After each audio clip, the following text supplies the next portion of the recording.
Cette semaine au podcast Ordinaire, petit épisode un peu différent. On n'est pas en studio, on est en épisode off studio, on est à Blainville et on vient rencontrer Éric Gravel, qu'on a déjà vu au podcast Ordinaire il y a 2 ans. Ça passe tellement vite. On est dans une place emblématique pour lui, qui est un ancien, dans le fond. Tout a commencé pour lui en business, ici même à Blainville. Il vient de reprendre possession de ce local-là. On fait un petit épisode ensemble. J'ai amené à manger. Venez-vous-en.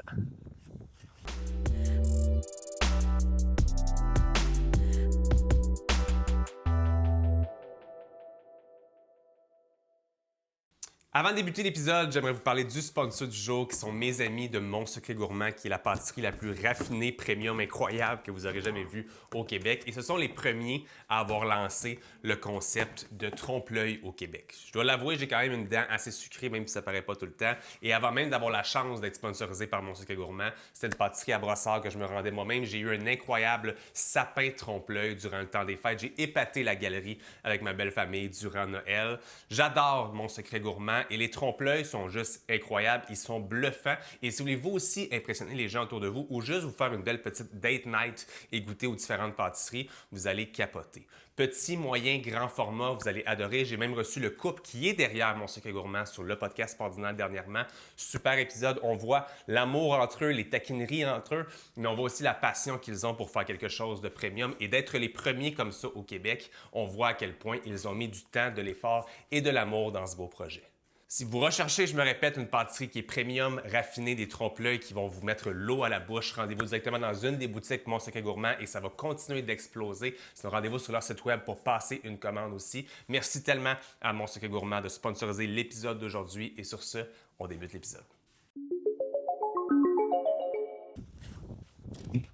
Hello, hello! Salut mon Eric, en forme? Ça va, toi? Je t'ai amené de la pizza, Yes, sir. Merci beaucoup. j'ai amené des petites mains bleues. On va aller regarder ça sur le local. Rentre.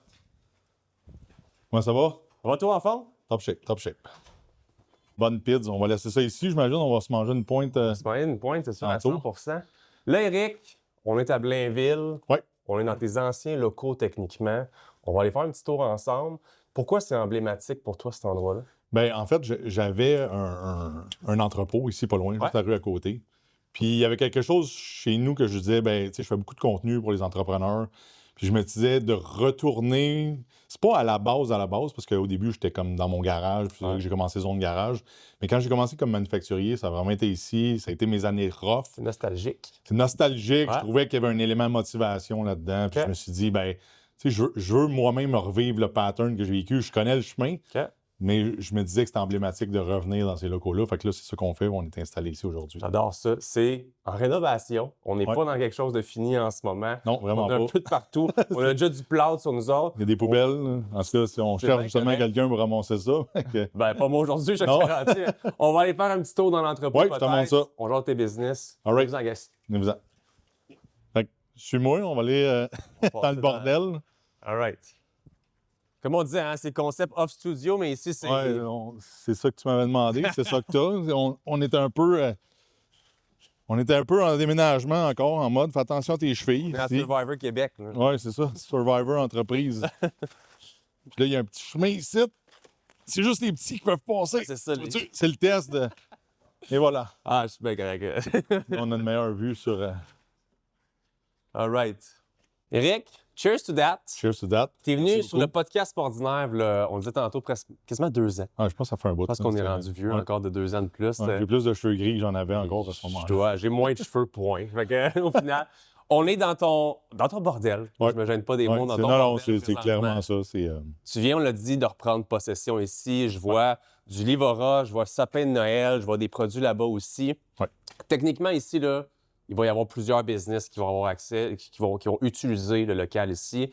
On peut-tu démêler un petit peu qu'est-ce que tu fais de ton quotidien? Ça ressemble à quoi les business en ce moment? ben, en fait, ma business à moi, parce que tu sais, Livora, c'est aux enfants. Donc, on a Protéines Dépôt qui s'en vient.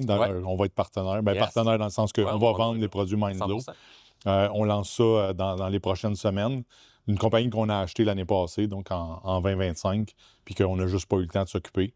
Fait que là, on avait besoin d'entreposage pour Livora. Fait que c'était une des priorités d'avoir vraiment un espace à eux, le stock. Puis moi, j'ai encore Ice Epoxy. Par contre, l'entreprise, elle déménage aux États-Unis parce que OK. mon seul et unique client, vraiment mon gros client majeur est aux États-Unis. ça faisait plus de sens pour nous de rester ici, puis toutes les contraintes, les tarifs, puis les douanes.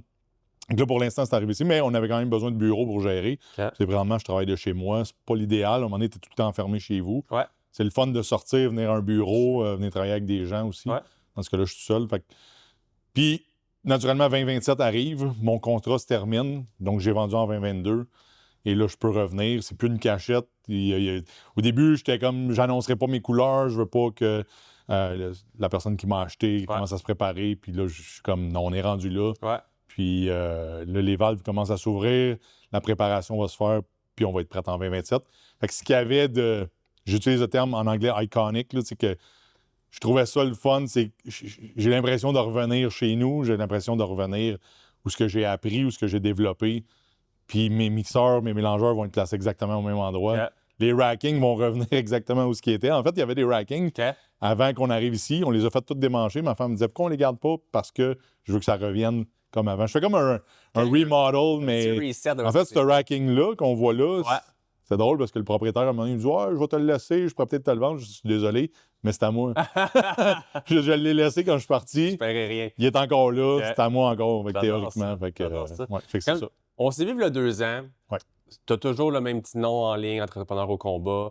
Tu es dans une page, je pense, à ce moment-là, un peu un entre-deux, où est-ce que tu avais créé un peu de controverse en ligne quand même. Tu es un gars qui est assez vocal. Tu avais tes certains haters quand même. Tu étais très intense dans le côté business, etc. Dirais-tu que 2 ans plus tard, tu es encore le même Éric? Ou est-ce qu'il y a quand même eu du changement? Je connais quand même un peu la réponse, puis il y a eu beaucoup de changements, des nouvelles business, des nouveaux projets. Mais toi, tu te situes où là-dedans, peut-être personnellement? Bien, je suis le même entrepreneur au combat. Je veux dire, ça n'a pas changé. Je veux dire, pour moi, être en affaires, c'est un combat éternel. Surtout là, on vit, tu sais, le retail, on en a parlé tantôt. Il y a des ups, il y a des downs. C'est difficile. Mes enfants, ils commencent difficile. Fait que je me dis, ils vont l'apprendre à la dure, tu sais, puis c'est jamais gagné d'avance. Je pense que je me suis, je suis plus à l'aise devant une caméra, je suis plus posé dans le sens que je réfléchis un petit peu plus à ce que je peux dire ou à ce que je peux provoquer. J'essaie d'être plus réfléchi, justement. Fait que si j'amène un débat, comme ma page Facebook, où je suis plus présent, je l'amène en débat. J'amène les gens à réfléchir à « Tu crois pas que si on était de telle ou telle façon, ça irait mieux? Tu crois pas que telle situation pourrait être mieux? » Ça amène beaucoup de débats, ça amène beaucoup de polarisation. C'est ce que les gens n'aiment pas. Mais c'est difficile d'être direct, d'être vrai, puis pas être polarisant. Je comprends. Je veux dire, chaque être humain, on jase, puis on pourrait parler de n'importe quel sujet. C'est facile de se mettre au centre. Pas trop d'opinion. Moi, je suis pas sûr. Tu veux pas blesser personne. Moi, je suis très tranchant. C'est-à-dire que moi, mon opinion est là. Dans ça, qui a la même opinion que moi, puis qui est totalement à l'opposé. C'est bien rare. Oui, il y a des gens qui vont dire « Ah, mais tu sais, Éric, tu penses-tu qu'on devrait... » Non, la réalité, c'est ça. Selon moi, j'ai pas la vérité absolue. Fait que, tu sais, tu donnes tes opinions. Je pense que j'ai continué ça. Ça plaît pas à tout le monde parce que... Mais moi, ce que je dis tout le temps, c'est que si on est tous assis autour d'un feu, puis on jase, est-ce qu'on est toutes des personnes vraies? En théorie, oui. Il n'y a pas de caméra, il n'y a pas rien, il n'y a pas de médias sociaux. Là, on lâche. Mais moi, je le fais, mais sur les médias sociaux. C'est juste ça la distinction. Moi, je te parie un brun que tu n'as jamais entendu ce que je vais te dire dans une pub d'assurance. C'est une assurance qui est remboursable. Oui, monsieur. Genre, si t'arrive de quoi, t'es payé. Mais si t'arrive absolument rien, puis je te le souhaite, t'es quand même payé. Bien, une assurance comme ça existe, puis c'est exactement ce que comparer ma prime t'offre. Laisse-moi t'expliquer. Ça s'appelle l'assurance maladie grave remboursable. Genre, si tu pognes quelque chose, une maladie grave, un AVC, cancer, whatever, t'es payé. Mais si de l'autre côté, il t'arrive rien, t'es remboursé à 100% par l'assureur. Parce qu'on va se le dire, à l'hôpital avec ta carte soleil, c'est cute, mais ça vient avec une file d'attente, même si c'est gratuit. Puis l'affaire, le sac clic santé, whatever, tu le sais que tu vas avoir juste un chirurgien en dedans de 6 mois, genre. Bref, c'est le genre d'assurance qui, je pense, peut être vraiment utile pour avoir à compter juste sur toi-même, non pas sur le système. S'il t'arrive de quoi, tu peux avoir 100 000, 200 000, 500 000, mais si de l'autre côté, il t'arrive rien, puis je me répète, je te le souhaite, tu vas pouvoir être remboursé. Ça fait une belle épargne ou une belle retraite. Anyway, moi, je trouvais ça intéressant de le mentionner aujourd'hui. Je trouve ça super cool. Si toi aussi, tu penses que ça peut être bon pour toi, va faire une soumission et regarde si l'assurance maladie grave peut être utile. Souvent, on dit que les podcasts, ça rend ta personne inconfortable. C'est ça, je voulais qu'on vienne comme ça, vraiment, dans ton environnement. Parce que je vais quand même te poser des questions, peut-être, des fois, qui peuvent te prendre au dépourvu ou que je suis sûr que tu as justement une réponse à ça, mais qu'on ne te pose pas tant souvent. Tu as dit tantôt, les enfants l'ont eu à la dure. J'ai déjà vu sur tes réseaux des gens dire, ah, ben c'est papa qui a tout fait. C'est papa qui a lancé l'entreprise. C'est grâce à papa que, par exemple, ta fille, qui est vraiment à 100% dans l'Ivora, a réussi à partir ça. Qu'est-ce que toi, tu réponds à ça? Puis encore là, tu l'as dit en début de podcast, l'Ivora, c'est à ma fille. Ouais. Donc, c'est pas à toi. Comment, toi, tu réponds à ce genre de questions-là? Puis comment tu te situes dans le développement entrepreneurial de tes enfants à travers tout ça? En fait, il n'y a jamais personne dans la vie ou un investisseur ou un entrepreneur qui se dit « je vais partir une business pour perdre de l'argent ». Ça, il n'y a pas personne. Parce que sinon, tu es aussi bien de prendre ton argent, mets-le à la bourse ou mets-le en CPG. Ta vie va être belle, tu n'en auras pas trop de risques. Ça devrait être quand même pas si pire. Quand tu décides de partir une entreprise, c'est pour faire de l'argent. Fait que d'aider les enfants, il y a quand même une partie de risque pour moi. Ouais. Donc, la portion que je leur ai aidé. Il y a la portion la banque aussi, qui, eux, écoutent mon histoire. Puis oui, je suis là. Mais la banque font confiance à moi pour prêter aux enfants. Donc, je ne suis pas dans la signature, je ne suis pas dans rien, mais ils font comme « Éric, on a confiance que tu vas les guider dans la bonne direction ». Mais encore là, il y a toujours des éléments que je ne contrôle pas. Je ne contrôle pas le marché, je ne contrôle pas ce que les gens ont les moyens de tu sais, je veux dire, on le voit là, ils ont de la difficulté à se nourrir. Fait que l'argent ne résout pas tout. Parce qu'à un moment donné, l'argent, ça finit par partir. Fait que si tu n'en ramènes pas de la nouvelle, si tu ne génères pas de l'argent avec tes investissements, ça va tout simplement fermer. Puis aujourd'hui, pourquoi je dis que c'est difficile, c'est qu'imagine quelqu'un qui n'a pas cet argent-là. Ouais. Fait que moi, je trouve ça difficile pour eux parce que, oui, il y a eu de l'argent, mais je veux dire, il faut qu'elle revienne, cet argent-là. Je ne l'aurais pas donné. Là. Je veux dire, elle est prêtée, mais il faut qu'elle revienne. Puis, d'un autre côté, tu te dis, est-ce qu'on veut se faire subir tout ça à tout le monde, la famille, de dire, hey, on a échoué? Là, c'est plus juste moi qui échoue. Là, on échoue en famille. Ouais. Les discussions ne sont pas le fun autour d'une table quand ça arrive. Fait que non, c'est pas vrai que même quand l'argent est là, c'est plus facile. Au contraire, il y a une pression supplémentaire. Il y a une pression. Comme moi, j'ai la pression de faire vivre la famille. Là, mon beau-père habite à la maison, puis je leur parlais. T'sais, eux, ils ont une paye, ils vont sur Amazon, achètent des affaires. On leur impose de placer de l'argent parce que pour nous, c'est important. Ben ouais. Mais je dis, moi, je me serre la ceinture, je paye pour toute la famille, puis vous êtes là à droite et à gauche. C'est correct, vivre votre jeunesse, puis d'en profiter, vous travaillez fort pour. Mais je dis, gardez-vous une certaine gêne où ce que, tu sais, moi, j'essaie de me serrer la ceinture. On devrait tous se serrer la ceinture. Fait qu'il y a un concept d'équipe là-dedans. Puis il n'y a rien de facile parce que, comme je dis, c'est toujours tu l'as au point A, puis il faut que tu l'amènes au point B. Fait que nonobstant que tu l'aies eu au point B, il faut que tu l'amènes au point C. Puis il y a toujours une évolution à faire en entrepreneuriat. Puis je pense qu'aujourd'hui, c'est plus difficile d'être la deuxième génération qu'être la première.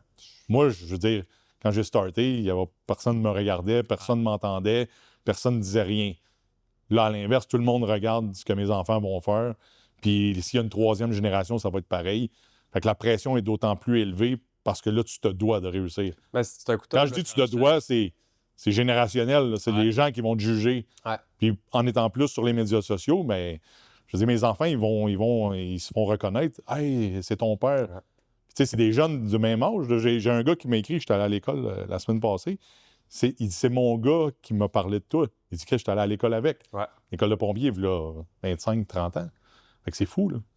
Quand je vois ça, justement, comme tu dis, on dirait qu'aujourd'hui, tu sais, oui, on peut parler de génération, mais je pense qu'en général, il y a des gens qui voient comme si c'est plus facile de réussir aujourd'hui que c'est dans le passé à cause d'une visibilité, des fois, qui est plus facile à obtenir. Mais je pense, de l'autre côté, c'est un couteau vraiment à double tranchant, comme tu l'as dit, où est-ce que tu peux tout perdre encore plus du jour au lendemain. Tu peux te faire juger, tu peux te faire mettre une étiquette, tu peux te faire cancel, c'est encore là, du jour au lendemain pour des erreurs. De ton côté, as-tu peur des fois que ces prises de position-là que tu vas avoir d'être justement très tranchant, que ça puisse affecter peut-être les business des enfants, est-ce qu'il y a une règle d'or que ça, il ne faut pas que je Ben, tu sais, on s'en cachera pas. Exemple, tout ce qui est trans, les genres, tout ça.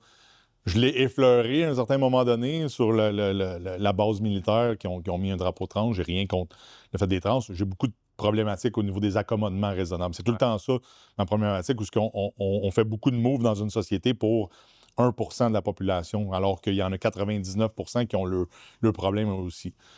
Fait que ça, il y a une règle dans la famille que c'est comme on touche pas à ces sujets. Puis pourtant, je me fais taguer sur Éric, tu penses quoi de ça? Je suis comme, garde, j'évite le sujet. Mais oui, j'ai enlevé des choses sur mes médias sociaux qui concernaient les enfants parce qu'il y a des gens que, par nature, ils t'aiment pas comment je peux aller faire mal, comment je peux l'attaquer. Ce que tu n'avais pas quand j'ai commencé en 2008 comme entrepreneur, les médias Facebook commençaient en 2008, c'était ta tante, ton mononcle, toi qui mettais des photos de ta famille. C'est plus ça, Facebook. Là, ça a totalement pris un chiffre de parler de politique, de parler des enjeux, de parler de tout, sauf de la famille. Parce que ça fait qu'elle disparaître dans l'algorithme, puis personne ne le voit. Puis ta tante te dit « Hey, j'ai pas vu ça, vous étiez en vacances. » Ben oui, on est en vacances, mais je le mets pas parce que... Fait que je pense qu'il y a une prudence, mais je vais quand même rester le même gars qui est franc, direct, transparent. Je peux pas te dire que ça fait l'affaire de ma femme tout le temps, tous les jours. L'autre fois, elle me dit « Je m'enlève-tu d'amis avec toi? » Je suis comme « Tu peux. » Mais tu sais, au final, je pense que j'ai acquis une certaine expérience puis un certain vécu pour... Tu sais, à un moment donné, on dit tout le temps « Les plus vieux parlent. » Je pense que je suis rendu dans la période où j'approche la retraite, je suis à 48 ans.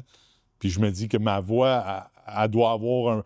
Luc Poirier doit parler, François Lambert doit parler, Ray Jr. Et genre, il y en a plein de ce groupe d'âge-là qui restent dans l'ombre par peur des représailles sur leur entreprise. Puis au contraire, c'est ce groupe-là qui devrait se lever puis faire comme, hey, on va laisser la place pour que les jeunes puissent arriver justement. Puis les jeunes, c'est important parce que c'est ce qui va faire que quand on va être à la retraite, bien, il y a quelque chose en arrière. Je veux dire, je veux pouvoir aller dans un restaurant, je veux pouvoir bien manger, je veux pouvoir avoir quelqu'un qui va venir faire mon gazon si j'ai moyen de le payer à ce moment-là. Que ça va être un jeune entrepreneur qui va vivre de ça. Donc, pour moi, c'est important d'avoir une relève. Là. Je te mets en mise en situation, on est ici dans ton entrepôt, le jour où ça va être encore plus placé, racking et compagnie. Tu rentres chez vous le soir, fatigué et compagnie. On a parlé de règles d'or, on a parlé de famille. Y a-tu une espèce de tabou de parler de business quand on est dans la maison familiale? Encore une fois, pas mal tous des entrepreneurs dans la famille où vous travaillez ensemble d'une manière ou d'une autre. J'ai reçu beaucoup des Abatiello, Salvatore, d'autres couples aussi en affaires qui sont venus. On a parlé des challenges d'habiter ensemble et dans une relation et d'être en business ensemble. Vous autres, vous êtes un peu toutes là-dedans dans la famille. Y a-tu des difficultés? Y a-tu des tabous, justement, par rapport à être tout le temps dans un côté business, finance, marketing, avec tes enfants et ta femme? Les finances, ça va toujours être un enjeu. Imagine-toi, en couple, on a des discussions de finances, puis les gens, des fois, ils vont dire « Ah, des millionnaires, ça va bien. » Oui, mais les enjeux restent les mêmes parce que mon rythme de vie a suivi la rentrée d'argent. Je veux dire, à un moment donné, l'argent n'est pas là pour rester à mourir. J'en ai de placé pour ma retraite, j'en ai pour les enfants. À un moment donné, il faut que tu vives. Puis là, moi, mon gagne-pain, c'est mes entreprises. Fait qu'il faut que ça fonctionne. Fait que les finances, bien, quand tout le monde travaille dans l'entreprise, ça devient un enjeu de discussion familiale. Puis là, il ne faut pas que tu mélanges les deux. Puis après ça, bien, où on a eu de la difficulté, puis on a encore de la difficulté, c'est la façon de se parler. Le manque de respect, le ton, le manque de tact. Parce qu'on se dit, hey, on est de la famille, fait qu'on peut se parler comme de la merde. Puis ça a créé beaucoup de chicanes qu'on a corrigées, puis qu'on a dit, hey, il faut faire attention à comment on se parle. Calmons-nous. On est quand même frère, sœur, mère, père. C'est important. Puis le plus gros enjeu, je pense, c'est le stress qui, à un moment donné, moi, je vais le garder pour moi parce que moi, je vais avoir ma propre anxiété, mes propres défis. Je vois des choses. Là, comment je peux approcher la famille pour leur dire.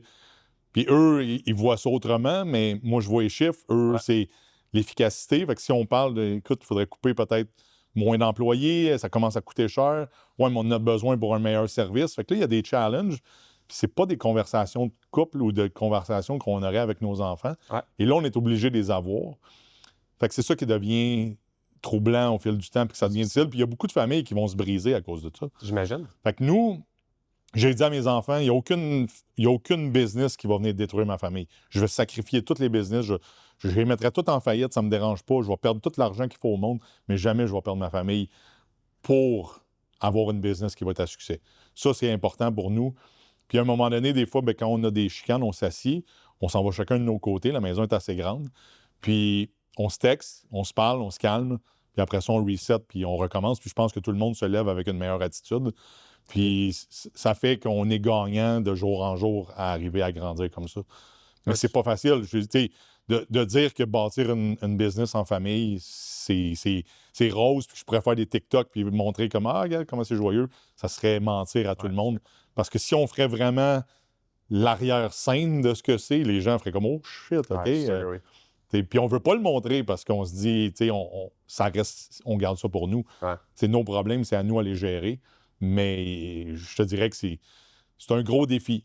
Puis pour moi, surtout, ce que bâtir mes entreprises, ça a été beaucoup d'anxiété, beaucoup de stress à subvenir à la famille. Là, j'ai l'impression que non seulement c'est pour moi, mais il faut que je réussisse pour l'autre, pour l'autre, pour l'autre, pour l'autre. Ouais. Fait qu'à chaque fois que je les aide à créer une entreprise, puis je savais que ça allait venir avec cette pression-là, là, ça vient avec la pression que je veux qu'ils réussissent. Je vais y mettre tous les outils dans son coffre pour que ça arrive, mais ça peut créer quand même des fois. Tu viens de parler de pression. As-tu l'impression que tes enfants vivent de la pression d'essayer de suivre les traces de leur père? Bien, tu sais, même si on ne veut pas la mettre, tu sais, je veux dire, on pourrait prendre un comparatif, puis loin de là, moi, me comparer, mais on pourrait prendre Patrick Roy, que ses garçons ont voulu être gardiens de but. Ouais. Mais tu sais, après ça, tu sais, je veux dire, mon succès, comme j'explique, j'ai toujours cette phrase-là de Patrice Brisebois qui, au hockey, il avait fait sa conférence quand il avait pris sa retraite, puis il avait montré sa bague, il a dit ça, jamais personne ne va pouvoir me l'enlever. Vous avez beau m'haïr, vous avez beau comme parler contre moi, mais ça, je l'ai gagné. Ouais. Fait que moi, où est-ce que je me suis rendu, même si tout le monde au Québec me chirpe et disent t'es ici, t'es ça, mon home run d'avoir vendu mon entreprise, mais rendu qu'il n'y a jamais personne qui va pouvoir me l'enlever. À cette heure, le reste, ben, ça appartient aux enfants de. Mais ma fille, qui est comme moi, elle veut se détacher de ça. Okay. Puis ça aussi, ça crée des froids parce que elle, son caractère est comme moi, mais en fille. Okay. Fait que là, elle est prête à quitter la maison, elle est prête à. Tout ce qui peut lui être offert, elle va le refuser, puis elle va vouloir comme se battre tout seul. Okay. Mon garçon aussi va avoir ses challenges, ses défis, parce qu'il n'aime pas être. Tu sais, je veux dire, tu t'en vas d'un bar, tu rencontres du monde. Hey, ton père. Tu sais, c'est. Pour eux autres, ils veulent avoir leur propre identité, ils veulent avoir leur propre succès. Ouais. Même ma femme, qui n'est jamais sur les vidéos, l'autre fois, elle dit ah, t'es la madame de Livora. Elle dit je suis même pas dans les... Elle dit tu vas penser que c'est ma fille. Non, non, c'est toi, je t'ai vu une fois. Fait que c'est vite, c'est rapide. Ouais. Puis je pense que pour eux, c'est normal de vouloir créer leur propre identité. Puis moi, j'essaie de me reculer de ça, justement. J'essaie de leur laisser la place. Puis c'est pour ça que je suis plus dans les vidéos, exemple de Livora. Ils sont assez matures, ils sont capables de le faire. Faites-le, vous êtes capables. Prenez la confiance, puis vous allez y arriver. C'est bien, mais c'est pas tant facile de les faire shiner aussi, de les laisser se shiner eux-mêmes où est-ce que tu veux t'impliquer pour les aider. Mais comme je suis sûr que tu te rends compte à un moment donné que ça va être l'inverse, au contraire, tu veux pas voler le spotlight. Fait que tu veux leur laisser, j'essaie surtout d'éviter les erreurs coûteuses. Fait que c'est plus ça que. Livraison. Plus entrepôt que ça. C'est plus ça que je vais essayer de prévenir. Pour le reste, je les laisse prendre leurs propres décisions. Fait que, tu sais, le chemin, je veux qu'il soit le leur. Je veux que ce soit eux qui se soient fait un chemin, une image, une business accomplie. Oui, je suis là, mais en même temps, je suis à un pas de sortir. Tu sais, je suis tout le temps comme, hey, quand... Préparez-vous parce qu'un jour, moi, je vais retourner à mes affaires. Ouais. Ce qui est intéressant, c'est qu'en 2027, bien, on va avoir chacun nos entreprises. Donc, la plus jeune va avoir son entreprise. Mon garçon va s'occuper de Protéines Dépôt parce que même si ça leur appartient à toute la famille, chacun est dirigeant d'une division ou d'une entreprise. Ma fille va s'occuper de Livora. Ouais. Moi, je vais m'occuper de l'époxy. Puis ma femme, bien, elle va avoir son propre, qu'on n'a pas annoncé, mais qu'on va annoncer. Elle a ses propres choses, elle aussi. Fait que, comme ça, un peu, tout le monde participe, mais en même temps, tout le monde a son propre chemin. Donc, On a parlé Protéines Dépôt, on a parlé, bon, on n'a pas parlé encore, mais tu as des formations aussi que j'ai un peu toujours fait. Tu as même déjà fait plus au niveau conférence, un peu que j'ai pu participer moi-même. Ouais. C'était vraiment très, très cool. C'est-tu encore quelque chose d'actualité que tu veux continuer à mettre de l'avant, que tu veux continuer à aider? Je vais appeler ça ton prochain, mais comme je sais que tu aimes beaucoup aider la prochaine génération surtout, c'est-tu quelque chose qui va rester ou tu sens que c'est vraiment juste quelque chose qui s'accumule par-dessus tout ce que tu as déjà à faire puis qui est peut-être un petit peu tout much? Je le fais en fait, mais je le pousse pas. Je veux dire, si les gens veulent me contacter ou j'ai encore 48 étudiants, je pense, qui sont actifs puis que je suis leur progression. Puis je veux dire, c'est de l'année passée, mais je continue à suivre la progression puis ils sont tous dans une même plateforme. Ouais. Fait que pour moi, c'est important de continuer à aider. Puis je suis fier de voir que quand il y a un entrepreneur qui réussit, il y en a un récemment, il me dit hey, juste avec le modèle que tu m'as montré, ça me permet d'économiser un demi-million dans ma propre entreprise. Je ne le montre pas à faire des ventes, je le montre à optimiser justement leurs opérations. Puis oui, je vais continuer. Les conférences, pour moi, là, je commence à être invité dans les écoles secondaires. C'est sûr que je suis un personnage polarisant. Ça vient avec plein de warnings. Ouais. Ça vient avec plein d'objections. Je me suis fait canceller dans une commission scolaire. Oui, j'aimerais qu'on en parle. On s'est reviré de bord, mais tu sais, l'école où on va ne veulent pas être mentionnés. Ils nous offrent la salle. Mais on voit qu'au Québec, il y a cette crainte-là de déranger, d'avoir une opinion. Ouais. Ce qui est drôle, puis j'en parle souvent, c'est qu'on dirait que c'est pas correct d'avoir une opinion à droite, mais c'est correct d'avoir une opinion à gauche. Ben, C'est ça qui est, c'est très toléré à gauche, pourtant très détesté. En fait, toute la droite déteste tout ce qui vient avec la gauche, mais ils ont toute leur liberté d'expression. Nous, aussitôt qu'on fait comme, hey, moi, j'aimerais ça, telle ou telle affaire, on fasse attention à ça, ça, ça. Ah, ben là, tu peux pas venir faire une conférence ici. Je suis pas invité à profusion, là. Je veux dire, il y a un étudiant au secondaire, il me dit, moi, je suis un grand fan de ce que tu fais, t'es mon modèle. J'ai demandé à mon prof de l'inviter. Le prof évite le sujet. Il harcèle. Il dit, moi, c'est lui que je vais inviter parce que ils doivent tous inviter un entrepreneur. Le prof, il n'a pas le temps. Il dit, je le lâche pas.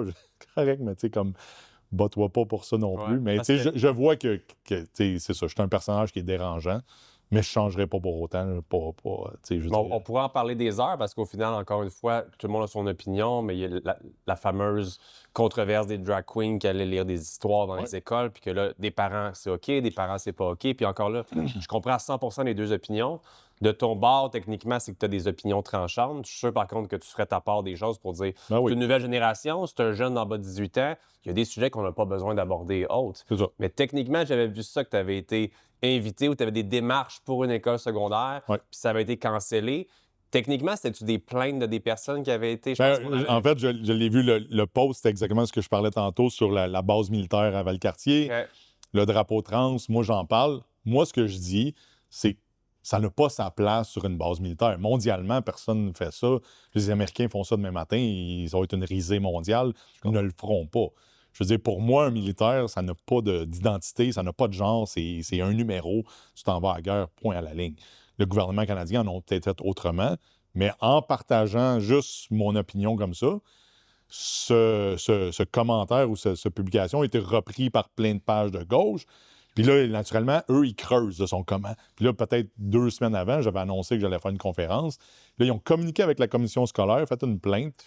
Puis là, j'ai vu le commentaire, j'ai dit lundi, c'est sûr, je reçois un email, comme des faits le lundi.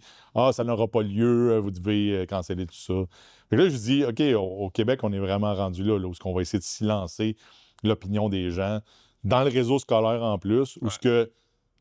Puis ce qui est drôle, c'est que mon ami Maxime, qui est un entrepreneur à Québec, je donnerai pas son nom complet, mais tous les gens le connaissent. Lui, il faisait des dons à cette commission scolaire-là, puis il a dit, je vais aller les donner à quelqu'un d'autre. Parce que pour moi, l'école est une place d'inclusion, oui, mais c'est une place de liberté d'expression.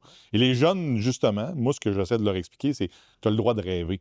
Peu importe le genre que tu vas être, ça ne me regarde pas. Mais tu as le droit de rêver, tu as le droit d'avoir une idéologie, de vouloir être quelqu'un que l'école ne t'imposera pas. Parce que l'école, c'est souvent ça, c'est suis telle ligne, va à telle place, cégep, université, cégep, université, cégep, université. Le gars, il dit, ouais, mais moi, je vais être soudeur, j'en ai rien à cirer du français, de la philosophie. Moi, je vais être le top des soudeurs. Moi, ce jeune-là, secondaire 2 ou 3, je le prendrais, puis je le formerais déjà comme le top des soudeurs par les top soudeurs au Québec, dans une école, peu importe. Même si c'est pas dans une école, c'est ça qu'il veut être. Laisse-lui être ce qu'il veut être.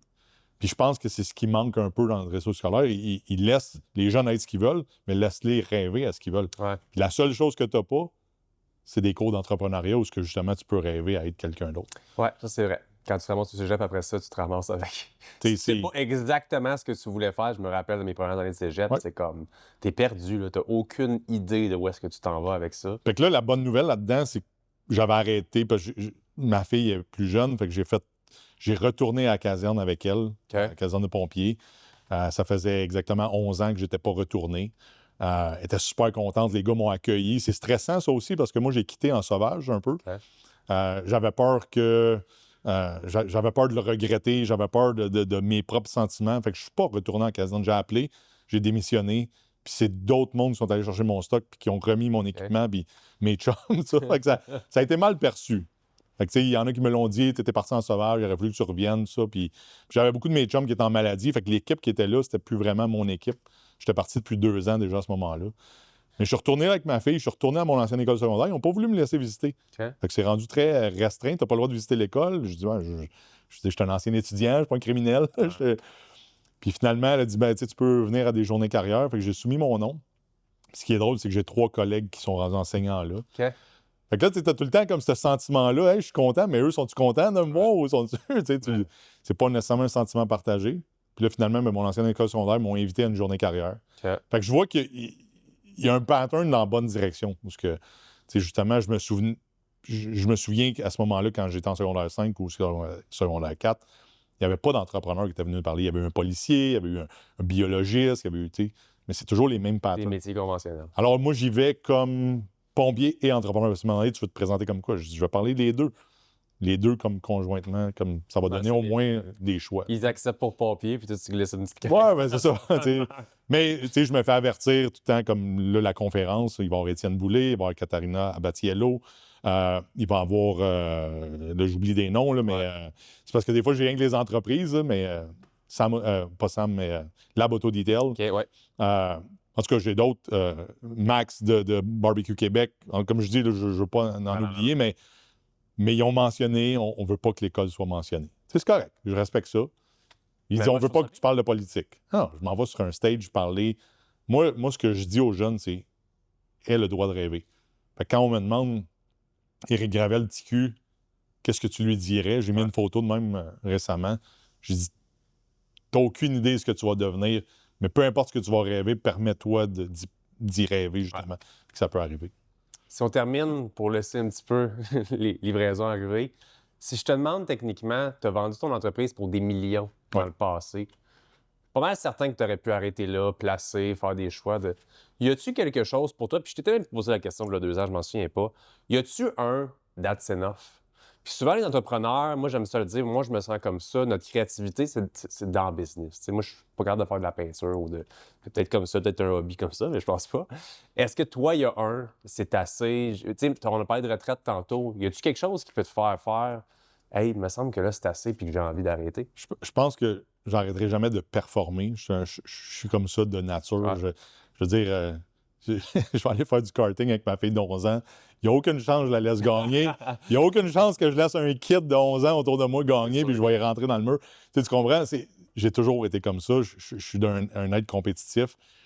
Je pense qu'un jour, il va y avoir It's Enough business, mais je vais me lancer dans d'autres choses. Moi, honnêtement, tu vas rire, mais je rêve de devenir un gamer professionnel. C'est vrai? J'adore gamer. Ça me détend. Ça évacue toutes mes frustrations. Récemment, je joue à Arc Raiders. Sûrement, ceux qui game vont...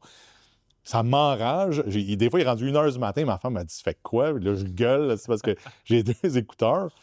Mais pour moi, c'est très libérateur. Fait il va toujours avoir quelque chose, comme tu dis, les gens, ils se trouvent à la pêche, au golf. Le golf, je joue à ça l'été.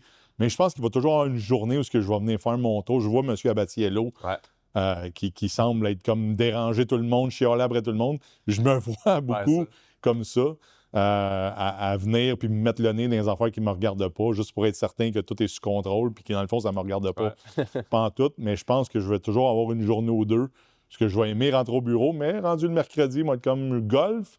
Jeudi, golf. Vendredi, déjeuner, dîner. Puis samedi, dimanche. Tu vas être sur Twitch à faire du honnêtement, j'adore ça. Puis je pense que c'est un sport, si on peut là. Aujourd'hui, c'est un sport. Ouais. Tu peux devenir bon encore et encore au fil des années. Je suis des streamers qui sont de mon âge, puis je veux dire, ils sont là-dessus à longueur de journée, puis ils ont leur audience, puis ils ont leurs gens. Puis je me disais, je pourrais faire ça, puis parler business, puis continuer à interagir avec les gens. J'ai vu aucun gamer parler business puis gamer en même temps. Donc, mais tu sais, oui, je vais toujours avoir... en fait, je regrette des fois aujourd'hui d'avoir vendu mon entreprise parce que ça vient tout débalancer.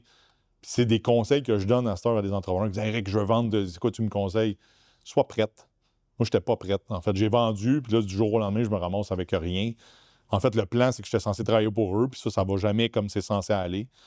Ça a mal été. Fait que là, je me suis ramassé chez nous, puis justement, j'ai eu cette période-là de 6, 7 mois, 8 mois. On en avait parlé au premier podcast, puis ça a été dur parce que je fais quoi? Tu perds ton identité. J'avais 46 ans à ce moment-là, 45 ans, je fais quoi? Tu perds tout, quitter ton identité, tu as le chèque. Puis au final, puis j'en parle à chaque année, j'ai des clips là-dessus. Puis les gens font comme « Ah non, ça n'a pas de sens. » Ouais, mais c'est parce que tu ne l'as jamais eu. Parce que même si demain matin, je te donne le chèque, là, tu vas être heureux comme si je te donnais une Ferrari, comme si je te donnais un bike flambant neuf de l'année, comme si je te donnais un char neuf que tu n'as jamais pu te permettre, un pick-up flambant neuf. Tu l'as. 2-3 jours après, ça commence à s'estomper. Puis à un moment donné, c'est comme « Hey, what's next? » Fait qu'à un moment donné, c'est éphémère, toutes ces choses-là. Puis l'argent est éphémère parce que c'est un outil. Puis quand ta vie est enlignée sur un train de vie qui n'est pas si... tu sais, je sais pas... jet privé, puis gros resort. Non, moi, je suis petite vie tranquille, puis j'aime bien aller manger ma poutine au Petit Québec, puis bien relax. Fait que, tu sais, je change pas ma vie, mais à un moment donné, c'est ici qu'il faut que ça soit enligné. Fait que si t'es pas enligné puis tu vends, c'est là que ça devient difficile. Je comprends. J'ai envie qu'on parle de tes petites controverses récentes, justement, on a parlé tantôt un peu plus présent sur les réseaux. J'ai envie qu'on change de décor un petit peu. On a-tu un petit... On va aller s'installer dans un bureau en rénovation, puis je vais te faire le tour en même temps. Plaisir. On y va, guys. Bien sûr. Une petite pause à l'épisode d'aujourd'hui pour parler d'un de nos incroyables sponsors qui est Shop Santé. Et aujourd'hui, on parle du produit du jour qui est les produits Yummy Sport, qui est une gamme qu'on voit vraiment partout chez Shop Santé. Ici, j'ai un pré-workout et j'ai aussi du collagène, mais Yummy Sport sont vraiment des produits pour tous les goûts. De très, très bonnes saveurs. Je prends les électrolytes pratiquement à tous les jours de Yummy. Limonade rose est excellent, honnêtement. Allez faire un tour du Shop Santé pour voir les différents produits Yummy Sport. Je vous garantis que vous ne le regretterez pas. Et sur ce, de retour à l'épisode. Fait qu'on sort de l'entrepôt, on est maintenant plus dans la zone en construction un peu. Ça va être les bureaux, je pense? Oui, en fait, gars, tu peux venir, rendre site. Ça, c'est mon ancien bureau. C'est ça que tu me disais. J'avais vraiment... Il va être en même place parce que... Pas le même, mais ça va être exactement la même place. C'est ici que... Tout a commencé. Tout a commencé. J'avais un divan, les clients arrivaient ici, puis je passais des soirées, voire jusqu'à la nuit des fois. Puis, fait que, pour moi, c'est important. Comme je dis, je reviens dans mes... Mon chum m'a changé les lumières. Fait que ça, il m'a dit, pour tes yeux, un petit upgrade, c'est la seule affaire. On refait le plancher. Mais, ouais, on peut... je vais te montrer, c'est toute la même affaire. Tu vas avoir un autre bureau ici, un autre bureau là, un autre en avant. Fait qu'on a 6-7 bureaux. On va avoir notre comme salle de conférence ici, là, si on veut, ou salle de meeting. Là. On va tout repeinturer ça. Ça, c'est le business de mon ancien partner. Puis là, on a rajouté 2 bureaux. C'est pas mal ça, là, parce qu'on prévoit avoir plus de staff. Là. Puis ça, c'est la même affaire. Là. L'ancien showroom, ça va être encore un showroom. Fait que, très cool. C'est ici qu'on va faire toutes les opérations. Je sais que en haut aussi, on parlait plus comme protéines dépôt, les affaires. Oui, exact. D'autres bureaux en haut, puis du shipping, je pense que tu disais. Oui, on met tout le stock de protéines dépôt, on voulait le séparer. Puis on va faire les envois shipping. On a comme une passerelle qu'on est capable de l'envoyer vers l'entrepôt. Avec toutes les commandes, on met ça sur une palette, on met ça dehors, le truck de UPS va ramasser ça. On mise beaucoup sur protéines dépôt. C'est vraiment quelque chose pour nous autres qu'on pense qu'il y a un marché fleurissant, qui est en pleine croissance.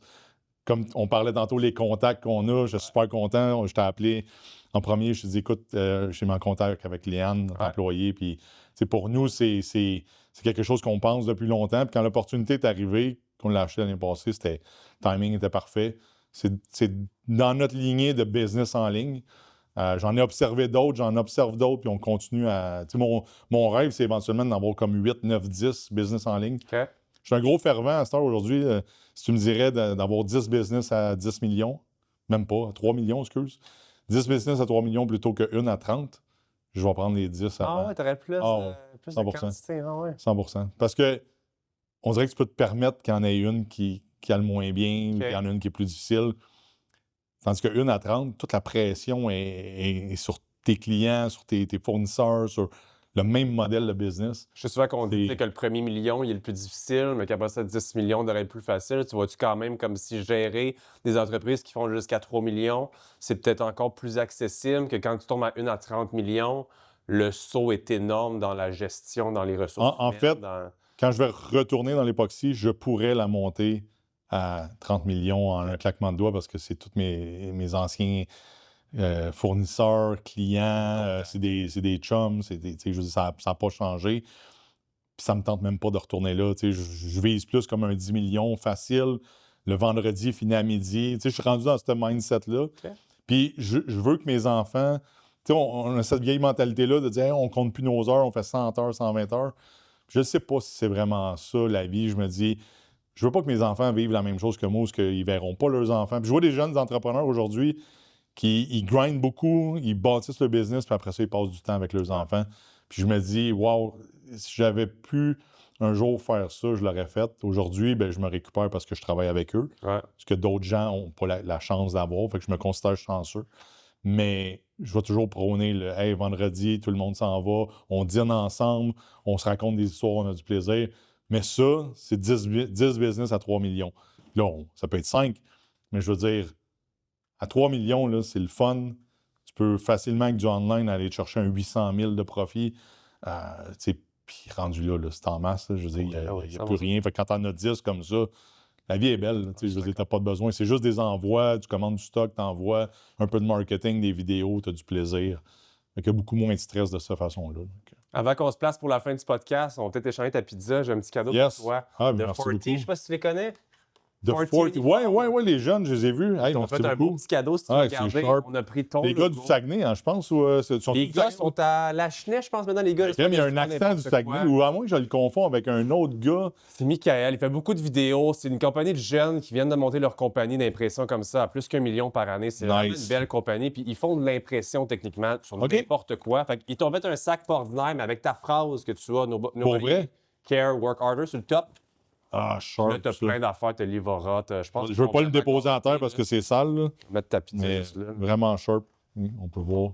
Fait que plein de beaux vêtements. Fait que c'est dans la maison qui veulent. Nobody cares, work pour leur harder. business. Ouais, c'est ça.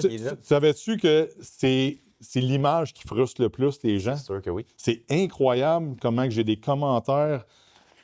Quand les gens ils cherchent là, comment m'attaquer, là, ils prennent cette phrase-là.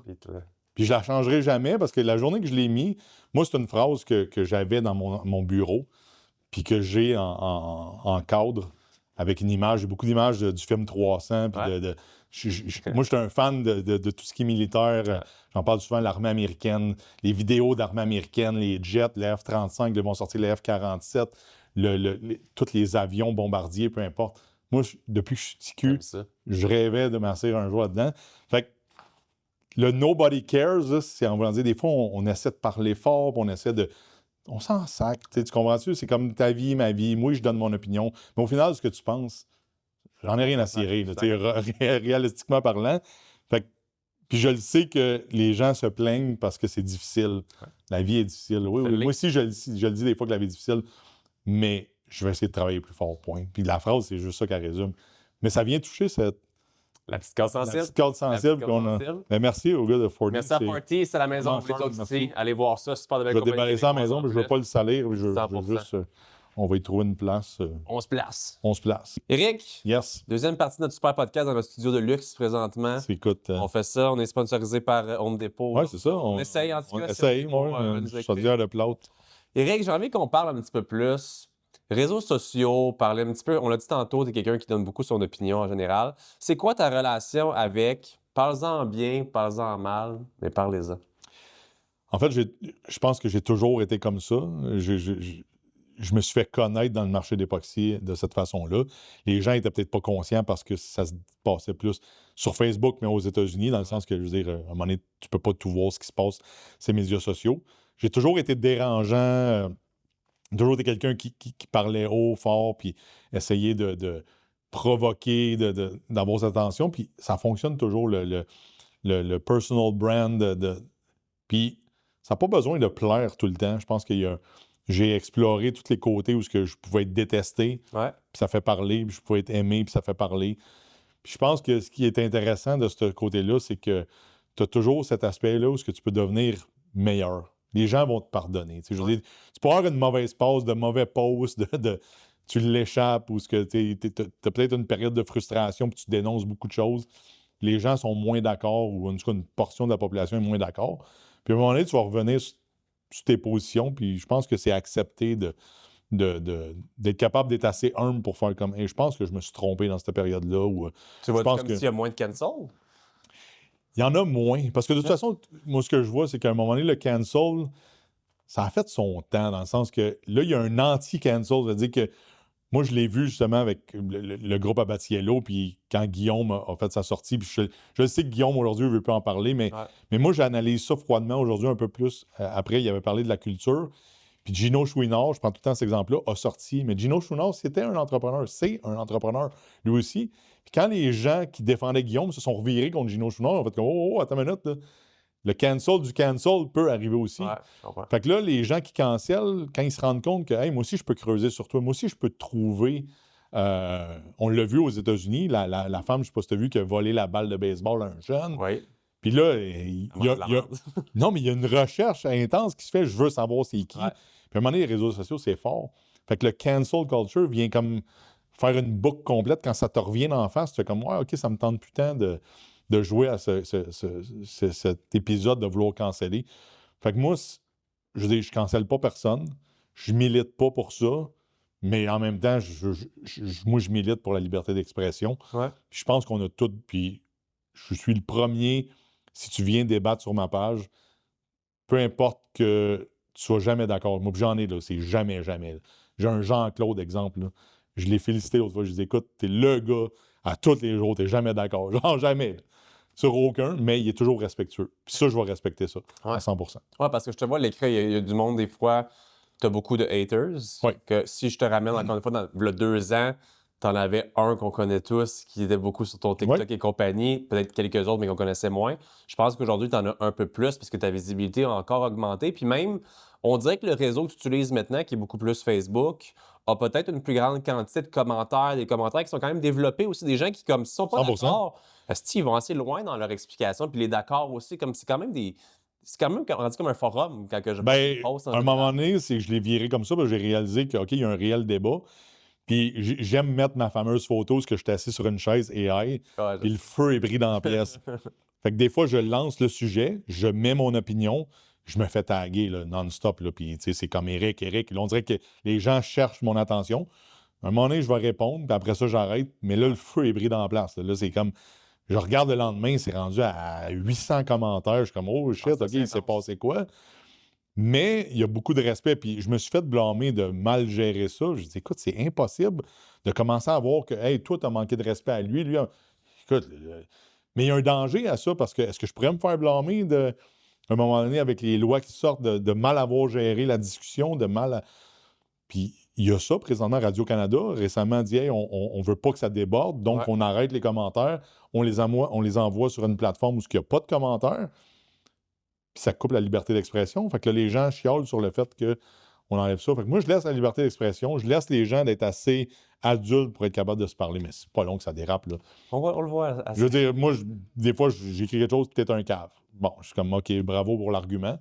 Puis ce que je dis tout le temps, je me fais souvent noter, ah, toi aussi, t'es comme ça. Si tu rouvres la canne de thon, mon gars, ça va sentir le thon. C'est sûr que moi aussi, je vais embarquer. Puis je prends souvent l'exemple, si on se croise à l'épicerie et je te dis, je passe à côté de toi, je dis, hey, t'es un cave. Ça se peut-tu que tu aies comme un petit sentiment que, tu sais, moindrement, on est des gars, tu vas faire, c'est quoi ton problème? Tu vas t'approcher, tu vas peut-être une approche un petit peu plus, pas agressive, mais tu vas faire comme, c'est quoi ton problème? Ouais, je suis d'accord. Tu comprendras pas tout. Les médias sociaux, c'est rendu ça. Ouais. Fait que moi, je fais comme, c'est quoi ton problème? C'est comme tu veux.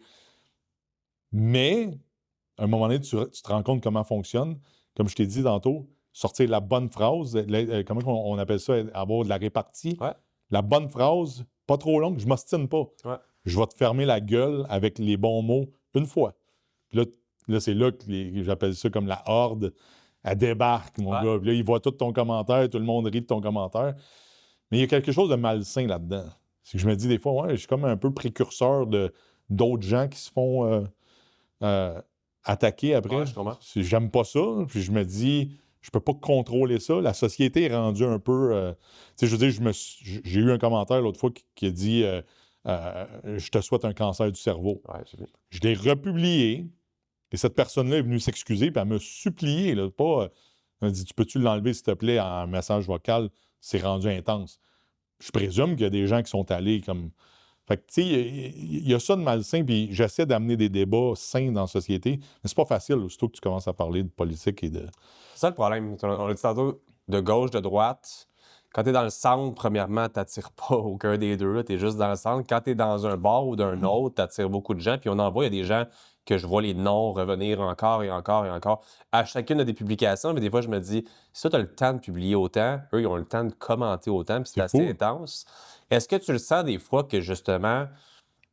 C'est pas le mot que je cherche, j'allais dire secte, c'est pas le mot pantoute que je cherche. Est-ce que tu sens des fois justement que ça vient créer peut-être des followers qui sont un petit peu trop dans une certaine mentalité? Ou est-ce que justement, comme des fois, tu es un gars, oui, d'opinion, mais tu es capable de faire ta part des fois de comme laisser un petit peu place au questionnement? Mais tu en as qui sont très, très gauche, puis qui s'en cachent pas dans tes commentaires. Mais tu vas rire, là, mais mes haters sont des followers. Okay. Ils ont beau se cacher et dire, mais j'y dis, le gros. C'est un peu de même. Dans ma tête, c'est comme ça que je le perçois. Tu es là à chaque jour. Je te reconnais. Là, quand je suis capable de savoir que marque d'utile, c'est un hater qui est de gauche, je suis capable, j'ai une bonne mémoire, si je suis capable de t'identifier, c'est que tu es au rendez-vous à chaque jour à donner ton opinion. Ouais. C'est qui est à blâmer? C'est moi ou c'est toi qui cherches absolument la validation puis tu essaies de me faire... Je ne changerai pas d'idée. Ouais. Je dis oui, des fois, je vais arriver puis j'aimerais qu'on puisse dire je suis un gars de droite, mais je suis pour l'avortement. Mais non, ils ont toujours dit hey, à droite, c'est anti-avortement. À droite, c'est ci. À droite, c'est ça. Non. Puis là, il y en a qui vont dire ah, ben, tu es de centre. Pas plus. Ouais. Moi, pour moi, de centre, c'est que tu n'as pas d'opinion. Tu n'es pas capable de te brancher. Mais j'aimerais qu'on ait une politique qu'on peut faire pick and play où je suis capable de dire OK, je suis pour certains filets sociaux, mais en même temps, arrête d'encourager la paresse, arrête d'encourager la facilité. Donne un anan si tu fais un certain effort. Là, c'est plus l'inverse. C'est OK, bien, plus tu travailles, plus on va t'imposer. OK, je vais travailler moins, donc pas d'overtime parce que tu vas m'imposer plus, je vais changer de braquette. Ouais. Fait que c'est une mesure de gauche ou c'est une mesure... Il y en a qui vont dire ouais, mais là, ça, c'est à gauche, mais tu me demandes de travailler plus, donc c'est à droite. Ouais, c'est ça. Fait que c'est une mesure de droite, en fait. C'est que je te demande d'être travaillant, je te demande d'en donner plus, puis je vais t'imposer moins. Mais je vais te laisser ton filet social, là. Fait que c'est ça, C'est comme un tag que tout le monde utilise maintenant. Tout le monde parle de gauche ou de droite, mais personne n'est capable de juste le voir comme... Puis je pense être quelqu'un comme ça, être quelqu'un qui a des opinions de tous les bords, mais qui est capable de ne pas mettre une étiquette nécessairement. Ça te fait chier. Ben, tu sais, c'est rendu aujourd'hui, c'est t'es de droite, t'es un fasciste. Ça n'a aucun rapport, tu sais. Puis moi, souvent, je vais demander, puis je suis obligé moi-même d'aller voir personnellement, c'est quoi un fasciste? C'est quoi la vraie définition? En fait, il n'y a pas une définition qui dit c'est des points très clairs. Puis quand je regarde les points, je suis comme, je suis pas là, mais pas en tout. Puis c'est aucun gars que je connais qui est à droite. En fait, je ne sais même pas si réellement on va en avoir au Québec, mais la gauche vont t'identifier tout de suite. T'es pas un antifa, tu viens pas à nos manifestations, donc tu es un fasciste. Non, non, non. Je trouve ça câble ce que tu fais. D'aller détruire des choses, d'aller essayer de crier haut et fort. Puis si on te demande la définition avec un micro, tu t'offusques, puis là, tu te mets à vouloir tout casser. Puis tu cries, puis là, tu fais comme des scènes. Non. Et un débat. Il y en a des gens de gauche que je vais suivre. Frédéric, c'est-tu Brillant, son nom? Je pense qu'il est un écrivain. Ouais.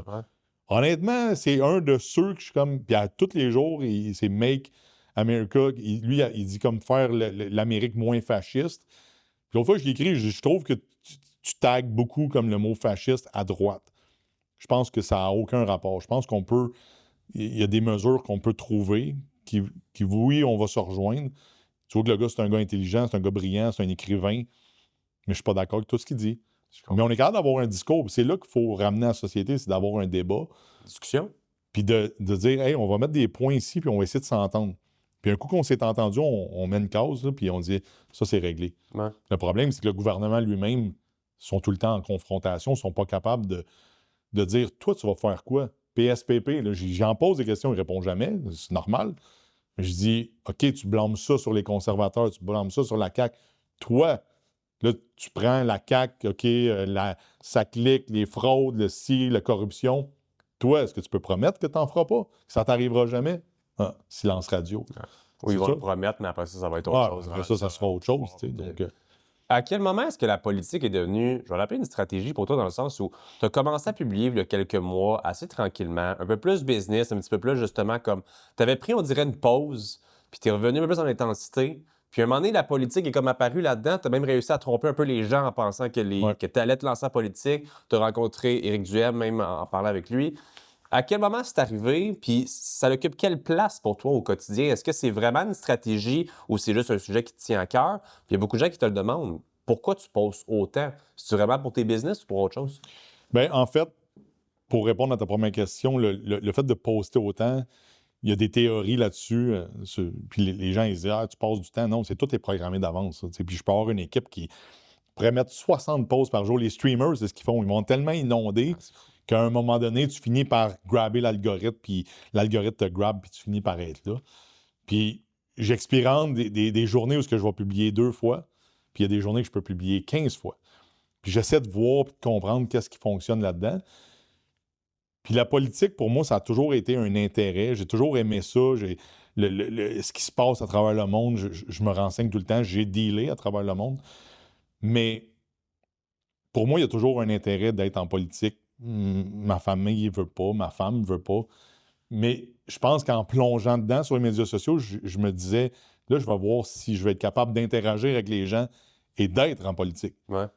Puis j'ai comme pris un malin plaisir, je pense, à discuter de tout ça, à donner mes opinions.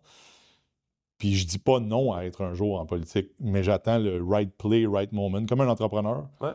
Puis je pense pas que de me présenter comme député, pour moi, ça serait mon play. Parce que je suis en position faible dans le sens que je dépends beaucoup du chef, je dépends beaucoup de où ce que lui va faire comme décision. Mais j'ai été approché pour possiblement, éventuellement, être chef au bon moment, au bon timing. Et là, ce que je vois dans les partis politiques, il y a eu un nettoyage. Il va en avoir un deuxième. Ça s'en vient. Là. Je veux dire, les prochaines élections vont être déterminantes sur Olivier Primo s'est fait approcher, d'autres, Luc Poirier se fait approcher. Il y a un nettoyage qui va se faire. Il y a quelque chose qui va arriver. Le timing va-tu être bon? Dans 4 ans, dans 2 ans? Je ne sais pas. On verra, mais pour l'instant, oui, j'ai un intérêt. J'aime les discussions qui tournent autour de ça. Puis, ben, ça pogne au niveau des médias sociaux en plus. Mais j'ai fait toujours un lien avec l'entrepreneuriat. Les gens disent « Ah, Éric, j'aimais mieux quand tu parlais d'entrepreneuriat. » J'ai jamais lâché le lien. C'est juste que les gens ne le perçoivent pas. Si tu n'es pas en business, tu ne perçois pas pourquoi que je te parle de telle ou telle situation. Tu ne comprends pas le lien avec l'entrepreneuriat. Tu ne comprends pas mon commentaire d'où ce qui s'en va sur la politique et la business. Puis à un moment donné, ceux qui sont en affaires, ils font comme « Hey, Éric, merci. » Puis ça m'a pris du temps à comprendre ça. Le merci de faire ce que tu fais. Je ne comprenais pas ce que je faisais au début. Je motivais sans savoir que je motivais. Puis les gens, ils m'écrivaient « Hey, un matin, tu m'as permis de... » Je suis comme... J'ai posé la question, je dis « Ah, explique-moi pourquoi. » Écoute, ça me parle de ce que tu dis. Tu sais, je le vois que ça vient du cœur, ce que tu écris. J'ai écrit « Hey, hier, j'ai fait ça. Si ça va bien ta business, tu fais de l'argent, mets-en de côté. Si tu survis, that's it, sois heureux de survivre. Si tu coules, c'est pas de ta faute. C'est tough pour tout le monde. Ouais. J'ai eu 100 quelques commentaires. Merci à matin, ça me parle. Mais tout le monde voudrait parler, mais ils ont peur parce qu'ils ont peur du jugement. Ils ont peur de dire « Hey, ça va pas bien ta business. Pourtant, l'année passée, tu avais une Ferrari. Qu'est-ce qui se passe? » Ça se peut que ça y aille moins bien. Ouais. Tu es obligé de le fesser, le gars? Non.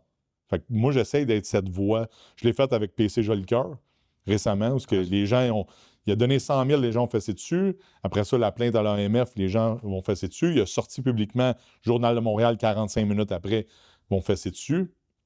J'y ai écrit. Je dis laisse-moi être ton grand frère. Puis il a dit vas-y. J'étais ici dans le shop, on venait de déménager 10 minutes de temps. Je crache, puis je suis fâché. J'étais vraiment fâché sur le coup, parce que je me dis on n'a pas de besoin d'une jambette, tu le sais, en business. C'est déjà tough. Si j'ai à m'enfarger, là, la vie va se charger de me rendre ça difficile. J'ai pas besoin de petit Joe qui passe dans la rue et dire ah, tu t'es planté. Fait que j'ai sorti ce message-là. J'ai eu tellement de messages de reconnaissance. C'est un de mes plus gros posts que j'ai jamais fait. C'est 4 000, 5 000 likes, qui est énorme quand même sur Facebook. Puis il m'a écrit le soir, il dit, je suis au bureau, il dit avec mon équipe, on est crampés.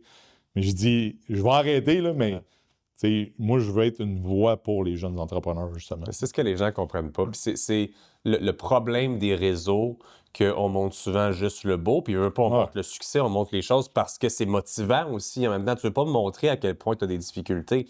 Mais qu'est-ce que le monde ne comprenne pas à quel point du matin au soir, c'est ça être entrepreneur, c'est régler des challenges tout le temps, régler des problèmes. Ouais. Peu importe c'est quoi le problème qui est petit, qui est énorme, tu passes ta journée à régler des problèmes, à créer des solutions. Mais des fois, c'est drainant, puis c'est rough en esti, puis c'est anxiogène. Mais ça, on le voit pas. Plus loin que je veux dire ça, je veux dire, j'en ai bâti des business dans ma vie. J'ai déjà fait une publication. Ça m'a pris 14 business pour en avoir peut-être 3 qui ont réussi, 4 qui ont réussi, dont une que c'était un home run, d'autres qui ont très bien réussi. Puis des fois, pour moi, je veux dire, hey, c'est un échec.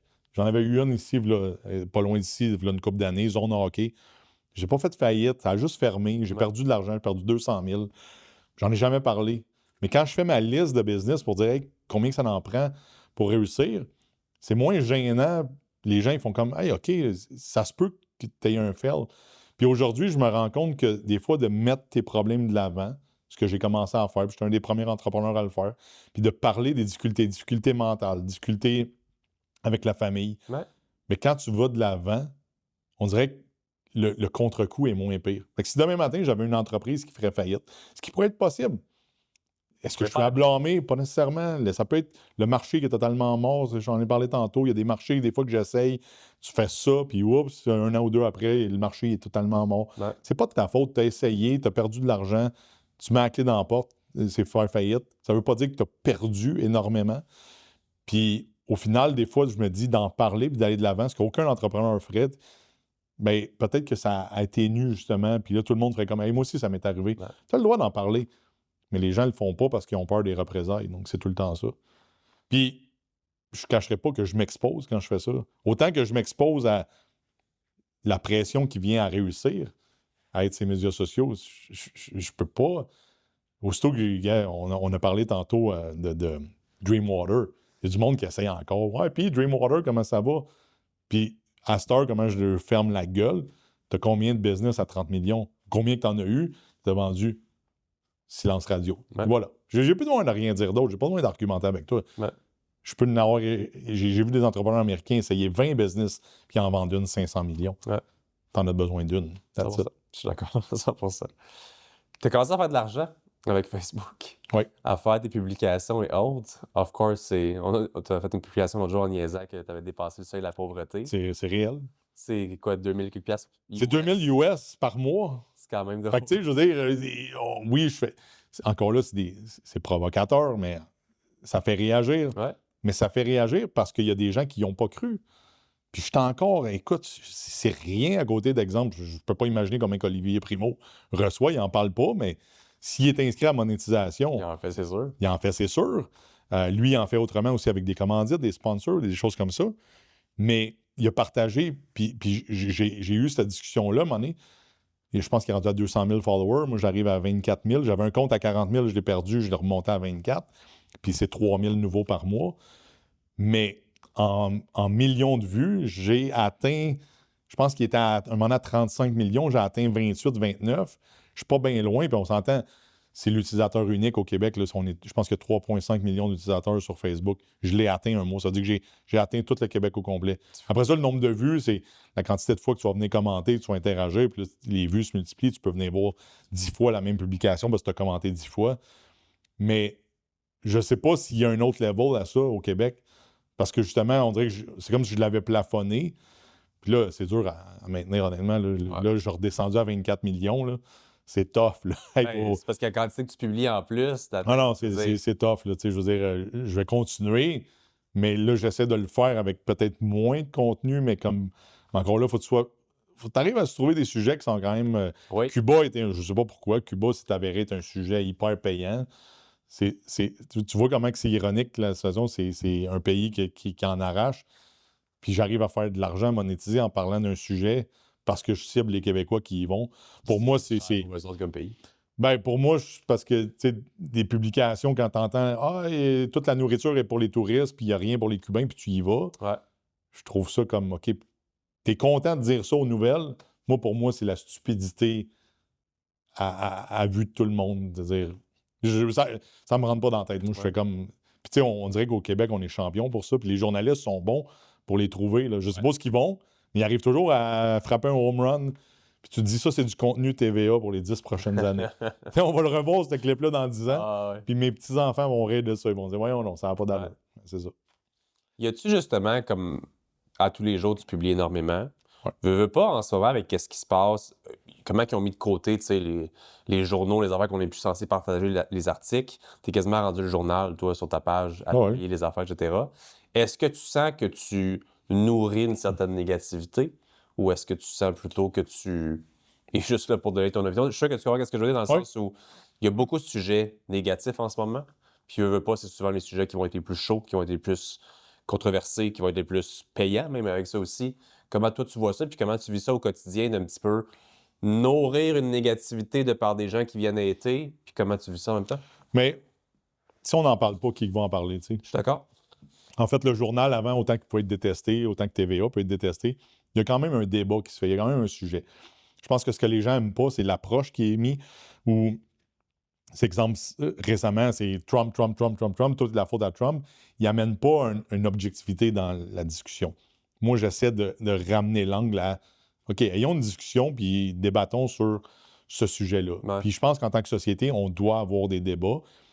On doit réveiller des gens, puis il y a des gens qui vont dire « Oui, mais c'est toi, il faut qu'ils se réveillent. » Tu sais, je veux dire, ce terme-là de se réveiller pourrait être émis d'un côté ou de l'autre.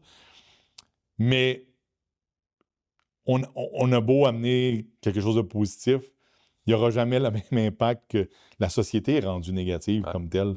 Je veux dire, si demain matin, exemple, je vais poster la photo avec Éric Duhem. Boum, 1000 likes en l'espace d'une demi-heure. Boum, les commentaires négatifs arrivent. Boum, c'est repris sur d'autres pages de gauche. Puis là, check-moi les deux innocents ensemble. La société est rendue comme ça. Puis c'est ça qui est triste. Ça, je disais tantôt, Facebook, avant, c'était ma tante Ginette qui mettait sa photo au camping. On voit plus ça. C'est plus ça. Plus personne ça ose mettre sa photo. Hey, voici mon nouveau Toyota Corolla. Non, c'est plus ça pantoute. Là, c'est hey, as-tu vu telle niaiserie? As-tu vu telle affaire? Hey, ça n'a pas d'allure. Là, c'est aussi mon beau-père, il m'a dit hey, check, t'as-tu vu ça? C'est du AI. Là, fait que là, le vrai du faux. Comment c'est difficile à voir? Comment c'est difficile à voir. Le AI s'améliore de plus en plus. Donc, je pense qu'il faut continuer ce débat-là. La société, elle n'ira pas en s'améliorant. On aura beau... on ne vit pas dans un monde de licorne, puis je pense que ça serait se mettre des œillères. Moi, je pense qu'au contraire, on doit se renforcer en tant que société. On doit avoir ces échanges musclés-là. Puis il y a des temps où on se regroupe, puis on fait comme « Hey, sais-tu quoi? Hier, c'était une guerre, puis aujourd'hui, on est ensemble. » Puis on le voit dans n'importe quoi. Là. Je veux dire, il y a des familles qui vont vivre des souffrances, puis les gens vont se regrouper autour. L'humain est capable d'être une bonne personne, mais je pense qu'on a besoin quand même de ces débats-là. Moi, je vis bien avec ça. Honnêtement, on se le cachera pas, je suis un shitstarter. J'aime ça. Je pense que je m'ennuierais si j'avais pas... Il manquerait d'action un peu. Oui, il manquerait d'action. J'haïs pas ça. Je ne dis pas que je suis un fan de me faire envoyer chier à longueur de journée. C'est pas que ça. Mais j'aime m'ostiner. Moi, si on s'assoit autour d'un feu puis on n'est pas d'accord sur quelque chose, go! On y va, on jase puis on va débattre. J'aime ça. Je fais ça avec mes chums, je fais ça avec n'importe qui, mais en famille, mes enfants, ils détestent ça. Moi, des fois, j'essaie de les starter, mais ils ne veulent rien savoir. Non. Éric, merci beaucoup de m'avoir reçu probablement dans tes locaux. Merci à toi encore une fois. Puis, c'est toujours un plaisir. C'est le fun parce qu'on voit l'évolution qu'on a eue de ton entreprise, de moi, ou ce que je sais pas, on dirait. En fait, tantôt, je voulais le dire, mais tu étais le premier podcast. C'est vrai? Oui, que j'avais fait, qui est encore là. Ouais. J'ai mis sur mon Linktree. Puis aujourd'hui, j'en ai peut-être 15-20 de fait. Puis là, c'est drôle, mais là, t'es le plus récent. Donc, comme on dit, c'est un reset de où est-ce que tu étais encore des années. Oui, ça va être à suivre. Merci pour ton hospitalité. Merci à toi. Nous parler ouvertement de l'ensemble des choses. Bon succès pour la suite. Puis continue comme moi aussi, je vois l'évolution, je veux dire mentalement, dans comment tu parles aussi de différentes choses, que même si tu restes dans des sujets chauds, controversés ou autres, on le voit que tu vieillis bien, que tu vieillis bien dans ce que tu fais, puis que tu t'en vas dans une lignée qui est justement plus sage un peu avec tes enfants, puis comme j'aime ça de voir comme ça, c'est le fun. Certains vont dire s'enligne vers la politique parce que tu dois adoucir ton... J'aimerais, en fait, pouvoir aller en politique puis avoir le même franc-parler. Il y en a qui disent que ça passera pas jamais. Mais on le voit à travers le monde que des politiciens francs, directs, pas juste Trump, on l'a vu en Italie, je ne sais pas si c'est une première ministre, je pense, ou en Allemagne, la chancelière, on voit qu'il y a une certaine transparence, il y a une certaine liberté de dire un franc-parler, même si tu es politicien. Je fais peut-être adoucir ma curve un peu, mais on verra. Je n'annonce pas de carrière politique, mais si un jour peut-être. Un jour peut-être.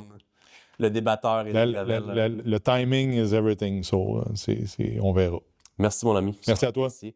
Pour les gens à la maison, j'espère que vous appréciez l'épisode d'aujourd'hui du podcast Pas ordinaire. C'est le cas pour laisser un 5 étoiles sur Apple Podcasts, Spotify, YouTube et compagnie. Aimez-vous ce format-là off studio? Est-ce que vous aimeriez d'autres invités? Si c'est le cas, pour les cas dans les commentaires. On vous lit à chaque semaine. Merci la gang. Ciao.